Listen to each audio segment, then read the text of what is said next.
అందువల్ల మీకు పాయింట్ ఆంధ్రాలో కూడా బహుశా ల్యాండ్ రేట్ అట్లుందో లేదో నాకు తెలియదు, మీరు చెప్పాలి. తెలంగాణలో అయితే నేను చూస్తున్నా. సో అందువల్ల అది ఇష్యూ కాదు. కోటీశ్వరుడు అన్న పదానికి ఇప్పుడు మీనింగ్ లేదు.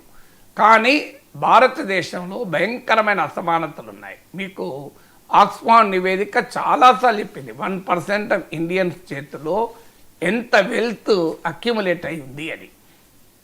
వెల్త్ అండ్ ఇన్కమ్ ఇన్ఈక్వాలిటీస్ చాలా తీవ్రంగా ఉన్నాయి. అందుకే మీకు ఎన్నికలప్పుడు సామ్ పెట్రోడా అమెరికా డెవలప్డ్ నేషన్స్లు ఉదాహరిస్తూ వెల్త్ ట్యాక్స్ ఉండాలి అని ఒక ప్రతిపాదన చేశారు. అది ఆ ప్రతిపాదన పైన డిబేట్ నడపచ్చు. వెల్త్ ట్యాక్స్ అంటే 10 కోట్లు 20 కోట్లు ఉన్నది కాదు, 1000 కోట్లు ఉంటాయి. 1000 కోట్ల ఆస్తులున్న పైన ట్యాక్స్ ఉండద్దా, ఇది క్వశ్చన్.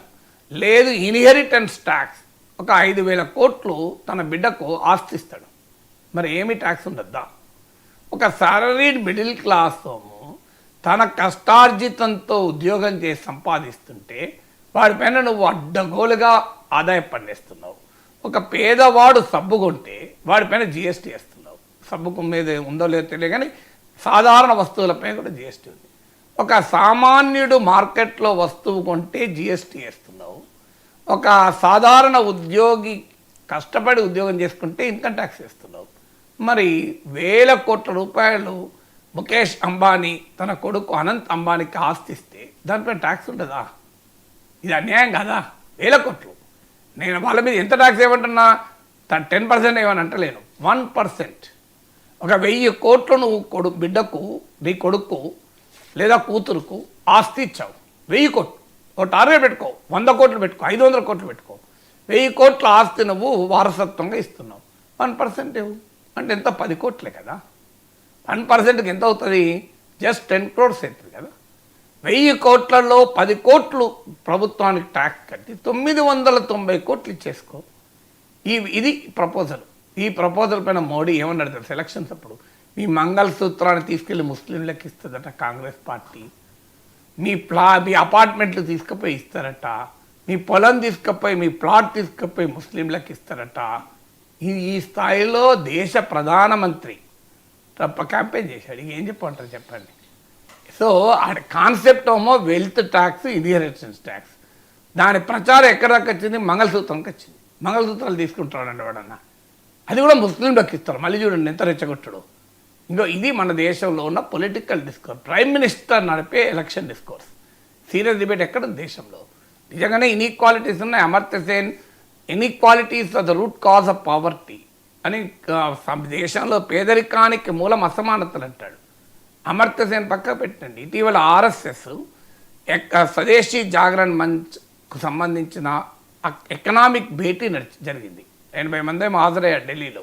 దాంట్లో మురళీ మనోహర్ జోషి మాట్లాడుతూ చెప్పాడు, అమర్త్య సేనే కోట్ చేశాడు. అమర్త్య సేన్ బీజేపీని వ్యతిరేకించే అర్థశాస్త్రవేత్త, బీజేపీ కూడా అమర్త్య సేన్ని వ్యతిరేకిస్తారు.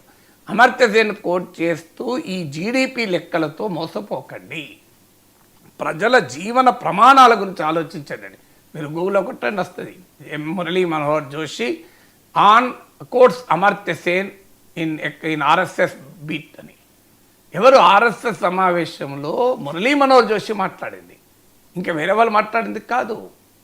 మీకు దత్తాత్రేయ హోస్బోలే ఆర్ఎస్ఎస్ నాయకుడు, ఆయన చెప్తాను, మీరు గూగుల్లో కొట్టండి, అది కూడా వస్తుంది. ఏమన్నాడు? మన దేశంలో ఆ సంపన్నులను చూసి కాదు, ఇప్పటికీ 22 కోట్ల మందికి రోజుకు 375 రూపాయలు, డైలీ 375 రూపీస్ ఇన్కమ్, 22 crores. అదే గౌతమ్ అదానికి రోజుకు 1600 కోట్ల ఆదాయం ఉంది. రోజుకో గంటకో, నేను లెక్క వేసే కానీ చూసి చదివాను. కొన్ని 100 కోట్ల సంపాదన ఉంది రోజుకు. ఇక్కడేమో డైలీ 375 రూపీస్. అఫ్కోర్స్ ఇప్పుడు ఆ పత్రికలో ఇచ్చిన డేటా మొబైల్ ఫోన్లను బట్టి పేదలు కాదని అనలేము. ఇవాళ పని మనుషులకు, బిచ్చగాళ్ళకు కూడా మొబైల్ ఫోన్ ఉంటుంది. పక్కా గుడి దగ్గర ఉన్న బిచ్చగాంతో ఫోన్లో మాట్లాడుతున్నాడు, మా దగ్గర భక్తులు రష్ అయిపోయింది, ఇక రాదు, అక్కడ ఇంకా భక్తులు వస్తున్నారా, ఇక్కడ వస్తున్నాడు, ఎటువైపు రా అంటే వీళ్ళు వెళ్ళిపోయి ఆడకూర్చుంటున్నాడు. అంత స్థాయిలో నీకు మొబైల్ ఫోన్ వచ్చింది. అందువల్ల ఇవాళ యూపీఐ ట్రాన్సాక్షన్స్, ఛాయ్ తాగేటప్పుడు కూడా డబ్బులు గూగుల్ పేలు ఇస్తున్నారు. అందువల్ల మొబైల్ వాడకం క్రైటీరియా కాదు, స్కూటర్ వాడకం అంట, స్కూటర్ వాడకం కూడా క్రైటీరియా కాదు. ఇవాళ పేదవాళ్ళకు కూడా స్కూటర్లు ఉంటున్నాయి. ఒక 1000 నెలకు 15,000 సంపాదించేవాడు కూడా స్కూటర్ లేకపోతే హైదరాబాద్ ఉద్యోగం ఇచ్చేయలేడు కదా. ఎందుకంటే ఒక ఉద్యోగానికి పోవాలి అంటే 2 బస్సులు మారాలి, బస్సు ఎప్పుడు వస్తుందో తెలియదు, 1-2 గంటలు పోతుంది, ఉద్యోగం పోతుంది అది టైం చేరకపోతే.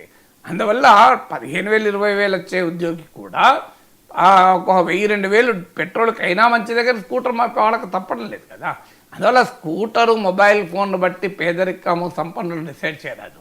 కారు కూడా కాదు ఈవెన్ ఇండికేటర్, ఎందుకంటే ఇవాళ మిడిల్ క్లాస్ కూడా కార్లు ఉంటున్నాయి. సో మిడిల్ క్లాస్ కూడా మా దగ్గర ఆఫీస్ బాయ్ కూడా ఆర్ట్స్ కాలేజీలో కారు వాడేవాడు, ఏమయ్యా కారు వాడుతున్నా అని ప్రిన్సిపాల్కు లిఫ్ట్ ఇచ్చేవాడు. ప్రిన్సిపాల్ కారు లేకుండా ఆ రోజుల్లో ఆయన స్కూటర్ మీద వచ్చేవాడు. కొన్నిసార్లు ప్రిన్సిపాల్కి ఫోన్ చేసి సార్ మీ స్కూటర్ అక్కడ పెట్టండి సార్ మీ ఇంటికి వస్తున్నా నేను కార్లో పట్టుకొస్తానంటాడు. ఏంటంటే 40,000 50,000 ఆ రోజుల్లో సెకండ్ హ్యాండ్ కారు కొన్నాడు. ఇద్దరే భార్యాభర్తలు, ఒక్కడే కొడుకు. ఏమున్నా సార్ పీడ కొడుకు కూడా ఉద్యోగం చేస్తాను సార్, ఇక కారు ఉన్నది అప్పుడప్పుడు వాడుతున్నా అన్నాడు. ఇవాళ చాలామంది మిడిల్ క్లాసెస్ కూడా కారు మెయింటైన్ చేయగలుగుతున్నారు. 2 టీచర్లు ఉంటే ఖచ్చితంగా కారు ఉంటుంది. అందువల్ల కార్లను కూడా నేను ఇండికేటర్గా తీసుకుంటలేను. But it is a reality. మన దేశంలో 100,000 కోట్లు పోగుపడుతున్నాయి. మనం చూసాం కదా, ముఖేష్ అంబానీ కొడుకు పెళ్లికి 5,000 కోట్లు ఖర్చు పెట్టాడు. అదే బిడ్డ మంగళసూత్రానికి పెసరంత బంగారం కొనలేని కుటుంబాలు చాలా ఉన్నాయి ఈ దేశంలో.